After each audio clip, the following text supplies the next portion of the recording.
Hello students, तर आपण AC circuit या चॅप्टरची स्टडी करत आहोत आणि या आधीच्या व्हिडिओमध्ये आपण ॲव्हरेज आणि RMS value of AC circuit बघितला होता, बरोबर.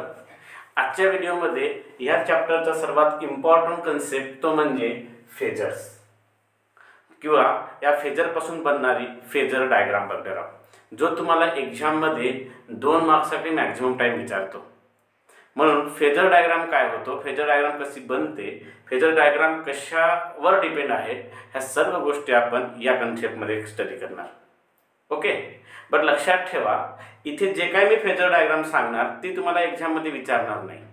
तर यापुढे जेवढ्या फेजर डायग्राम येणार, प्रत्येक टॉपिकमध्ये फेजर डायग्राम येणार, यापुढे जेवढ्या फेजर डायग्राम आपण स्टडी करणार त्यापैकी कोणतीही एक फेजर डायग्राम तुम्हाला विथ डिस्क्रिप्शन 2 मार्क्ससाठी विचारू शकतो. म्हणून त्या फेजर डायग्राम समजण्यासाठी तुम्हाला त्याचा बेसिक कन्सेप्ट जो ह्या टॉपिकमध्ये दिलेला आहे तो तुम्हाला समजायला पाहिजे. बरं, we know that the alternating current और alternating EMF are represented in a sinusoidal wave. आपण जे अल्टरनेटिंग करंट किंवा अल्टरनेटिंग ईएमएफ आहे त्यांना या टाइपने रिप्रेझेंट करतो, म्हणजे तो या टाइपनेच ऑपरेट होतात. टाइमच्या रिस्पेक्टमध्ये चेंज होतात, मग तो अल्टरनेटिंग ईएमएफ असो किंवा अल्टरनेटिंग करंट असो. अल्टरनेटिंग ईएमएफ किंवा अल्टरनेटिंग करंट दोघांपैकी काही जरी असेल तरी तो टाइमच्या रिस्पेक्टमध्ये काय होतो, चेंज होतो, बरोबर. आता मला सांगा, ही जी टर्म आहे ही इन्स्टंटेनियस टर्म म्हणजे सुरुवातीची, आणि ही एका सायकलची फायनल टर्म. म्हणजे इथून करंट ईएमएफ किंवा करंट जर निघालं तर ते इथे जाऊन एक कंप्लीट रोटेशन किंवा कंप्लीट टर्म बनवणार, आणखी पुढं सेम टू सेम प्रोसेस ते रिपीट करणार. ज्यावेळी ईएमएफ, चला ईएमएफ कन्सिडर करतो, ईएमएफ सारखाच करंट असते, बरोबर. ज्यावेळी ईएमएफ मूव्ह होणार तर तो मला सांगा इथपासून इथपर्यंत जाते वेळी तो पूर्ण 360 डिग्रीमध्ये चेंज होणार. म्हणजे तो इथपासून इथपर्यंत गेलं 45 degree, 90 degree, 135 degree, 180 degree, 270 degree, 360 degree, असं प्रत्येक टर्मवर तो काय होत जाणार, ईएमएफ चेंज होत जाणार. जर ईएमएफ प्रत्येक अँगलवर जर चेंज होत असेल, मीन्स याचा अर्थ प्रत्येक फेजवर चेंज होतो. आणि तो जो फेज, त्याचा जो चेंज होणारा फेज आहे, का बरं मी फेजवर चेंज होतो म्हटलं रे, कारण की ईचा फॉर्म्युला असतो E naught sine omega T आणि आयचा फॉर्म्युला असतो I naught sine omega T, बरोबर. जर समजा हा जर का समजा ईएमएफ पुढे जर जात असेल तर याचा अर्थ ओमेगा टी चेंज होत असेल, कारण this is the phase angle. Omega with respect to time change होत जातो, म्हणूनच याच्यामुळे हा जो ईएमएफ आहे, हा ईएमएफ प्रत्येक फेजवर काय होतो, चेंज होतो, बरोबर. म्हणजे ईएमएफचा जो चेंज आहे तो पूर्णच्या पूर्ण चेंज आपण एका डायग्राम मध्ये रिप्रेझेंट करतो, and this diagram is called as phasor diagram. Means जो ईएमएफचा फेज चेंज होणार आहे तो चेंज होणारा फेज आपण एका डायग्राम मध्ये रिप्रेझेंट करतो. ज्या ग्राफिकल डायग्राम मध्ये ग्राफिकली रिप्रेझेंट करतो त्या ग्राफिकल रिप्रेझेंटेशनला आपण काय म्हटलं जाते, फेजर डायग्राम. क्लिअर. मग त्याला फाईंड कसं करायचं किंवा ते डायग्राम ड्रॉ कसं करायची, तर व्हेरी सिंपल. हा मला सांगा, हा जो कन्सेप्ट दिसत आहे हा झिरो कन्सेप्ट आहे. झिरो मीन्स ओरिजिन, बरोबर. तर मला फेजर डायग्राम ड्रॉ करण्यासाठी मी 2 ॲक्सिस ड्रॉ करेन. एक म्हणजे एक्स ॲक्सिस, एक म्हणजे वाय ॲक्सिस आणि एक म्हणजे ओरिजिन. क्लिअर.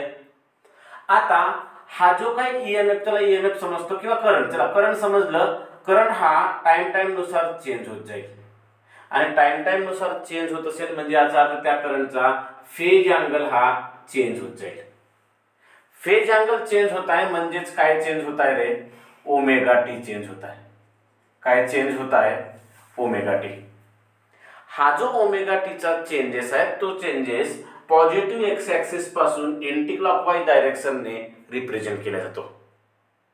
आणि हा रिप्रेझेंट करते वेळी जर का समजा करंट समोर मूव्ह जर होत असेल तर त्या करंटचा चेंजेस वाय ॲक्सिसवर बघितला जातो, आणि ज्या अँगलने चेंज होत आहे तो अँगल इथून इन्क्रीज होत जातो. कळत आहे? तर समजलं? बघा, अँगल म्हणजेच कोण? Omega T. ओमेगा टीची व्हॅल्यू 0 पासून स्टार्ट होणार आणि 0 पासून 10 डिग्री, 20 डिग्री, 30 डिग्री, 40 डिग्री, 50 करत करत 90 पर्यंत पोहोचणार. तर तो 10 समजा इथपर्यंत, 20, 30, 40, 50 असं करत करत तो समजा इथपर्यंत पोहोचला. आता हे समजा 45 डिग्री फॉर एक्झाम्पल, 45 डिग्री जर मी कन्सिडर केलो म्हणजे याचा अर्थ ही जे काही चेंजेस आहे हा या मधामध्ये जो करंट आहे तो करंट इथपर्यंत पोहोचला असेल आणि करंट इथपर्यंत पोहोचल्यानंतर त्याची पोझिशन ही आहे. हा जो एरो दिसत आहे ओ पासून इथपर्यंत हा जो एरो दिसत आहे, this arrow represents the position of the current. काय रिप्रेझेंट करतो? जर करंटचा जर ग्राफ असेल तर करंट रिप्रेझेंट करतो. क्लियर? आता याचा जो काय करंट आहे तो वाय ऍक्सिस वर दाखवला जाईल. कुठे दाखवला जाणार? वाय ऍक्सिस वर. आणि वाय ऍक्सिस वर आय ची व्हॅल्यू असतो तुम्हाला माहिती आहे I naught sine omega T. काय असतो? I naught sine omega T.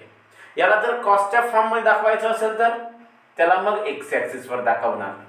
म्हणजे तोच काय होणार? I equal to I naught cos omega T. पण आपण हा दाखवत नाही, आपण फक्त साइनची टर्म दाखवतो म्हणून त्याला एक्स ऍक्सिसची टर्म स्टडी करायचीच नाही. म्हणजे एक्स ऍक्सिसचं रिप्रेझेंटेशन हा स्टडी करायचंच नाही, ओनली वाय ऍक्सिसचं रिप्रेझेंटेशन स्टडी करायचं. क्लियर? समजलं? मग ही जी लेंथ आहे यारोची ही किती घ्यायची? ते लेंथ घेण्यासाठी ते लेंथ तेवढी घ्यायची जेवढे याची इन्स्टंटेनियस पीक व्हॅल्यू असेल. काय असेल? पीक व्हॅल्यू. म्हणजे या करंटची मॅक्झिमम व्हॅल्यू ज्याला मी आय नॉट ने डिनोट करणार, या मॅक्झिमम व्हॅल्यू म्हणजेच ह्या वेक्टरची, हा जो वेक्टर दिसत आहे ह्या वेक्टरची लेंथ होईल. हा जो वेक्टर आहे दिस वेक्टर रिप्रेझेंट्स द फेजर. ह्या वेक्टरला काय म्हणतो आपण? फेजर. आणि तो या अँटी क्लॉकवाईज डायरेक्शनने मूव्ह होतो आणि हे कंप्लीट डायग्राम जे आहे ह्या कंप्लीट डायग्रामला म्हटले जाते फेजर डायग्राम. समजलं? कन्फ्यूज झालं असेल थोडं म्हणून लक्ष द्या आणखी एकदा मी काय सांगत आहे.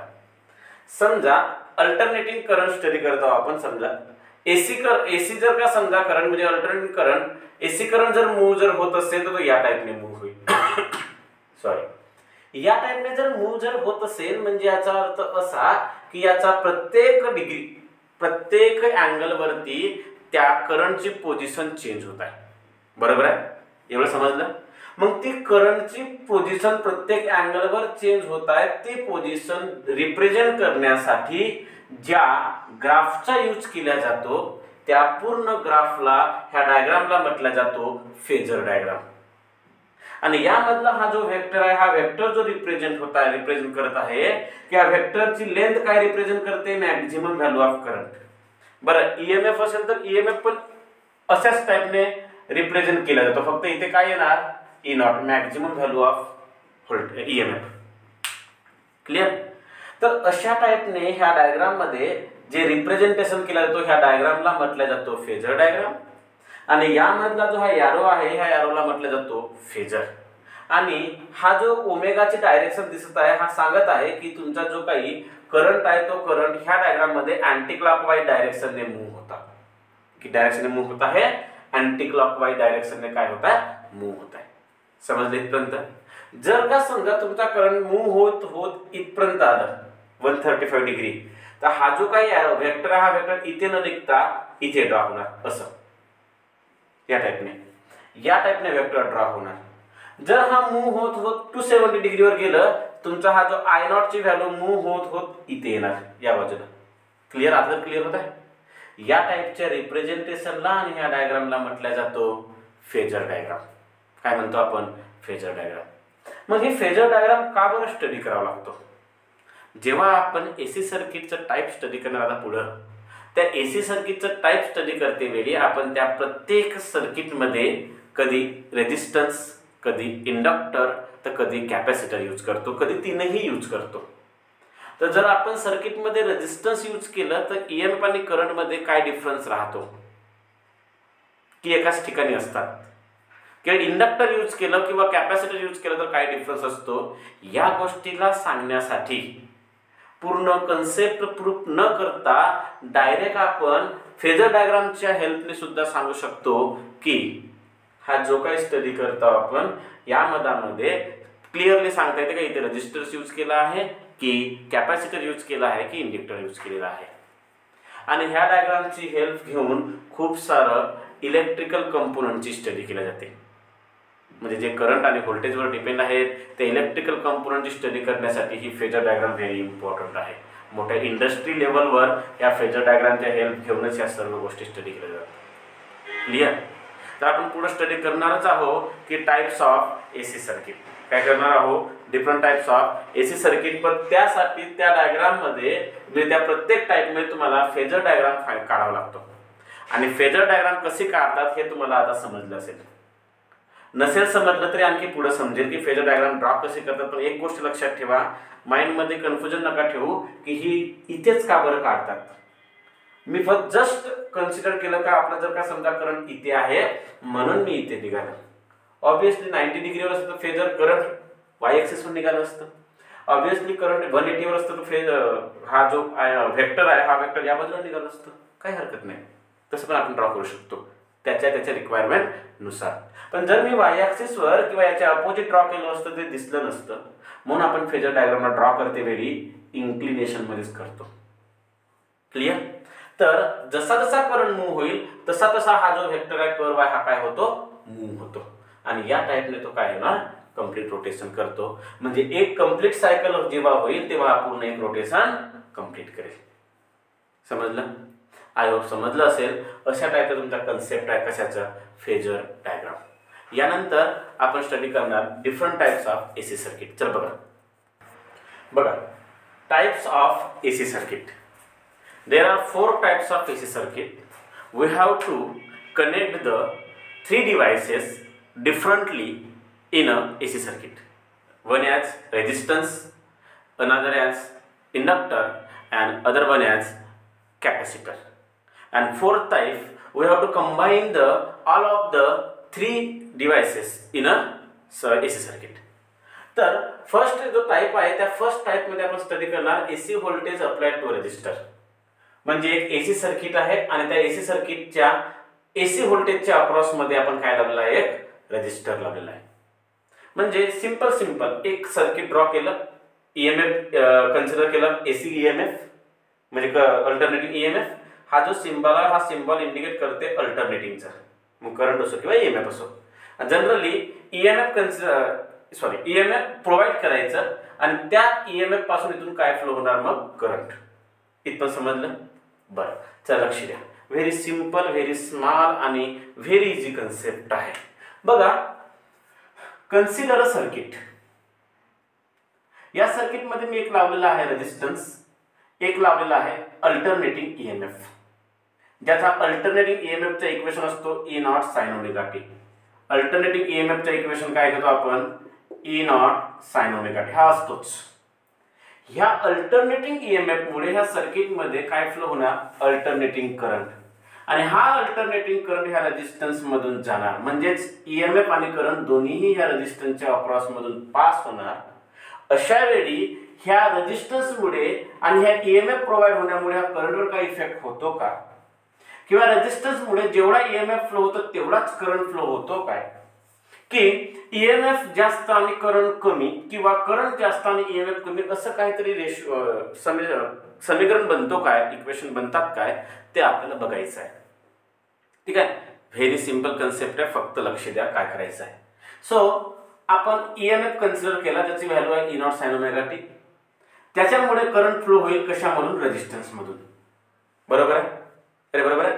तो ई इक्वल टू मला काय मिळेल, E naught sine omega T. But we know that according to Ohm's law,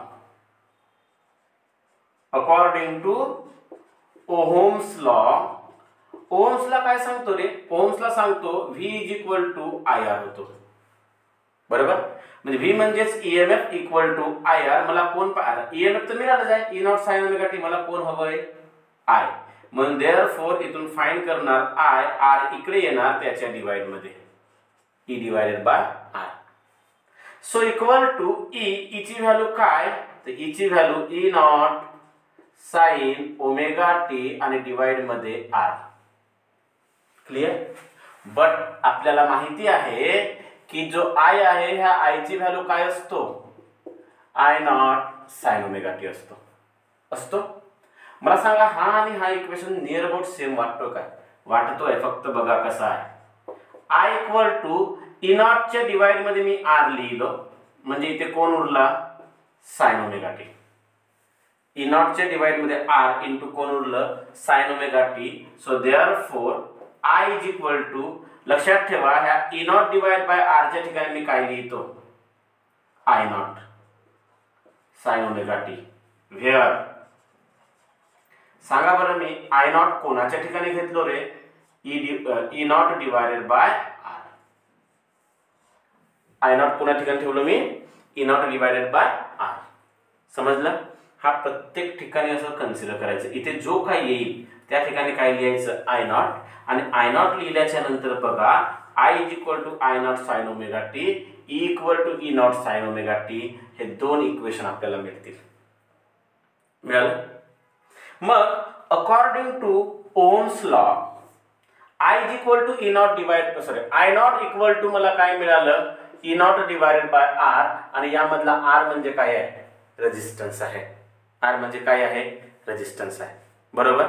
तर या मधामध्ये सर्किट मध्ये आपण काय लावलं, रेजिस्टन्स लावलं.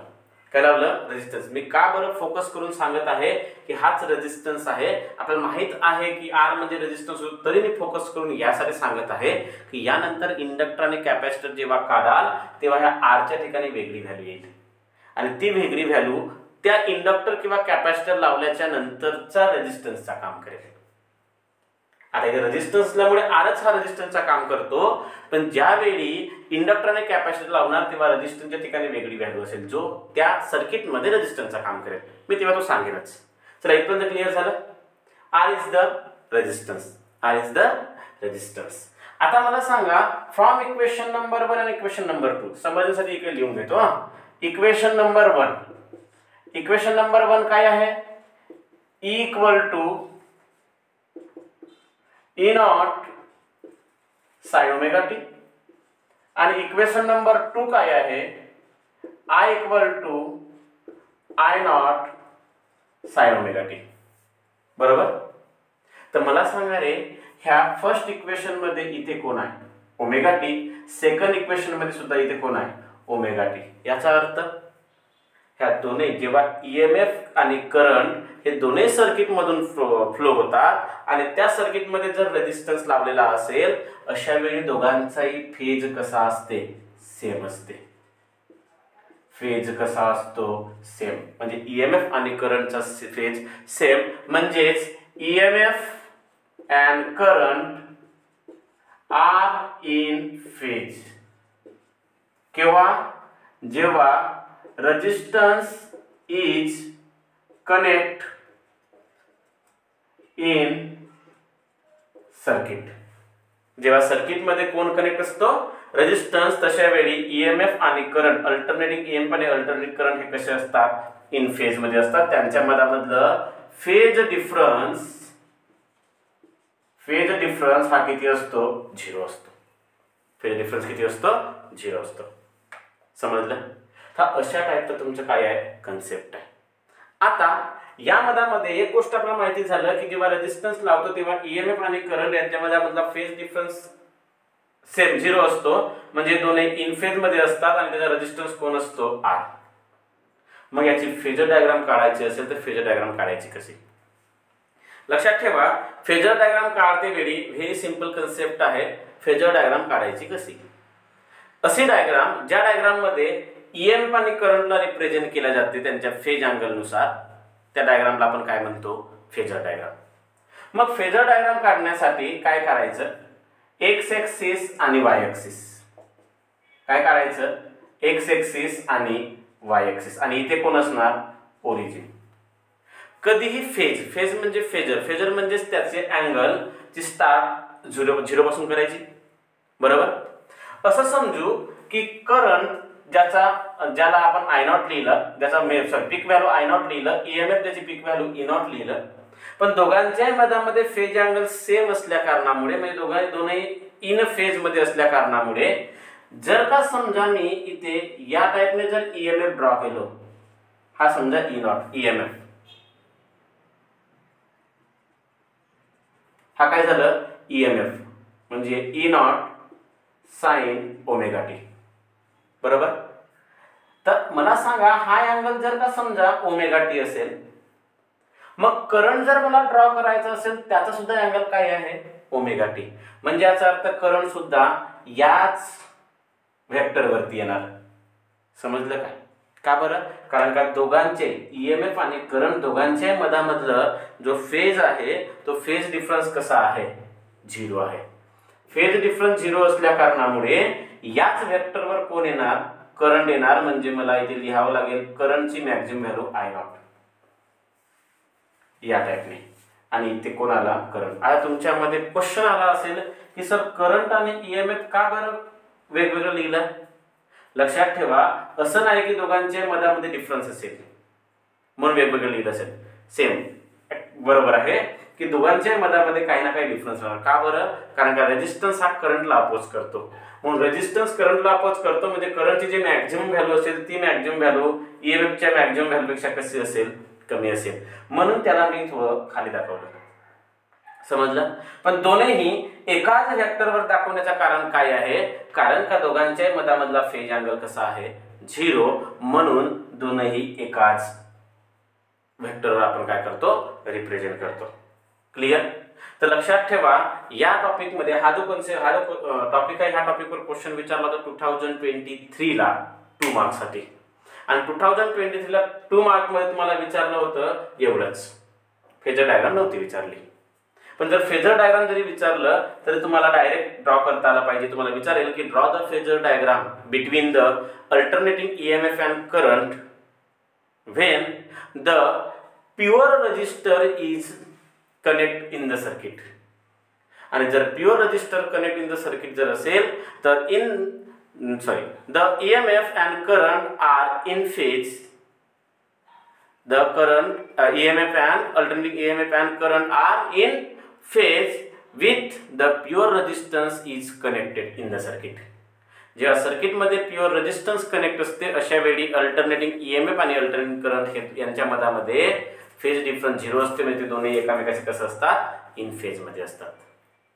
समजलं? आय होप टॉपिक क्लिअर झाला असेल. का व्हेरी इजी आणि व्हेरी सिंपल कन्सेप्ट आहे. याच्यानंतर आपण इथे रजिस्टरच्या ठिकाणी रेजिस्टन्स म्हणजे रजिस्टरच्या ठिकाणी काय लावणार इंडक्टर, आणि एकदा काय लावणार कॅपॅसिटर, आणि त्यामध्ये सुद्धा ईएमएफ आणि काय फाइंड करणार करंट. ईएमएफचं इक्वेशन तर हाच राहील तिन्ही ठिकाणी, फक्त करंटचं इक्वेशन चेंज होईल, आणि करंटचं जो काही इक्वेशन येईल त्यानुसार तुमचे फेजर डायग्राम चेंज होणार. क्लिअर? अरे समजलं? तर अशा टाईपचं तुमचं काय आहे कन्सेप्ट आहे. ओके, बरं. आता यानंतर आपण इंडक्टर लावणार सेकंड टाइप मध्ये, आणि तो टाइप थोडा मोठा आहे, तो या व्हिडिओमध्ये होऊ शकणार नाही, म्हणून आपण या व्हिडिओमध्ये इथेच थांबणार. म्हणजे यानंतरचे जे टाइप आहेत ते आपण नेक्स्ट व्हिडिओमध्ये घेऊ. क्लिअर? ओके, तिथपर्यंत टेक केअर. बाय.